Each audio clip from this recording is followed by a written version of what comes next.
50,000 কোটি টাকার সম্পত্তি এক নিমিষেই বদলে গেল ভাগ্য। যে মেঘলাকে অনেক তুচ্ছ-তাচ্ছিল্য করে বাড়ি থেকে বের করে দিয়েছিল, সেই মেঘলা এখন শহরের সব থেকে বড় ধনী পরিবারের উত্তরসূত্রী। অনেক কি পারবে মেঘলার এই নতুন পরিচয় মেনে নিতে, নাকি শুরু হবে নতুন এক প্রতিহিংসার গল্প?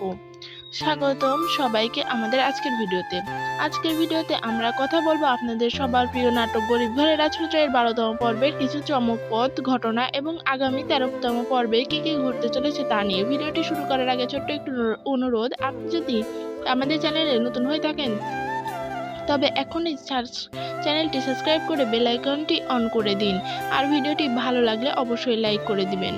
12তম পর্বে আমরা দেখলাম মেঘলার জীবনের সবচেয়ে বড় মোড়। একজন রহস্যময় ব্যক্তি এসে মেঘলাকে জানায় তার বাবা মা মারা যাওয়ার আগে 50,000 কোটি টাকা সম্পত্তি উইল করে গেছেন।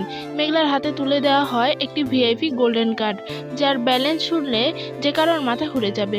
অন্যদিকে অনিক ও তার সঙ্গীরা ব্যাংকে গিয়ে মেঘলাকে অপমান করতে ছাড়লো না। এমনকি অনিক মেঘলাকে ব্যাংক থেকে বের করে দেওয়ার চেষ্টা করে, কিন্তু গল্পের টুইস্ট তখন শুরু হয় যখন ম্যানেজার স্বয়ং মেঘলার কার্ড দেখে চমকে যান এবং সবার সামনে প্রকাশ করেন যে মেঘলাই হলো এই ব্যাংকের সবথেকে গুরুত্বপূর্ণ কাস্টমার এবং সলিমা বিল্ডার্স গ্রুপের মালিক। অনেকের সেই দম্ভ আর অহংকার মুহূর্তেই ধুলোয় মিশে যায়। এবার আসা যাক আগামী 13তম পর্বে কি কি ঘটতে চলেছে সেই আলোচনায়। মেঘলার নতুন রূপ। 13তম পর্বে আমরা দেখব মেঘলা আর সেই শান্ত মেয়েটি নেই। সে তার প্রাপ্য অধিকার বুঝে নিতে সলিমা বিল্ডার্সের অফিসে পা রাখবে। মেঘলার এই রাজকীয় প্রত্যাবর্তন অনিক ও তার বাবার জন্য এক বিশাল ধাক্কা। অনেকের করুণ দশা। অনেক যখন বুঝতে পারবে মেঘলার হাতেই এখন এখন তাদের সম্পত্তির ভাগ্য, তখন সে মেঘলার কাছে মাপ চাইবে নাকি বড় কোনো ষড়যন্ত্র করবে। তবে ধারণা হচ্ছে মেঘলা এখন অনেককে তার অপমানের যোগ্য জবাব দেবে। পালক বাবা মার রহস্য।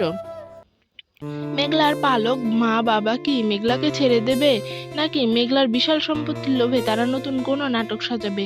কারণ 12তম পর্বের শেষের দিকে তাদের চোখে মুখেও রহস্যের আভাস পাওয়া গেছে।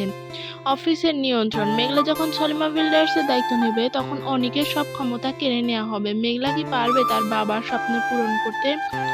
নাটকটি এখন এক চরম উত্তেজনার মুহূর্তে দাঁড়িয়ে আছে। মেঘলার এই জয় আর অনেকের পতন দেখতে আপনারা কতটা এক্সাইটেড কমেন্ট বক্সে লিখে জানান।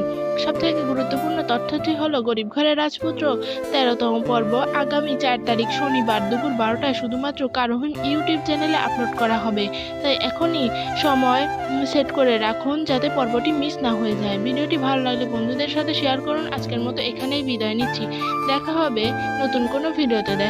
ততক্ষণ পর্যন্ত ভালো থাকুন, সুস্থ থাকুন। ধন্যবাদ।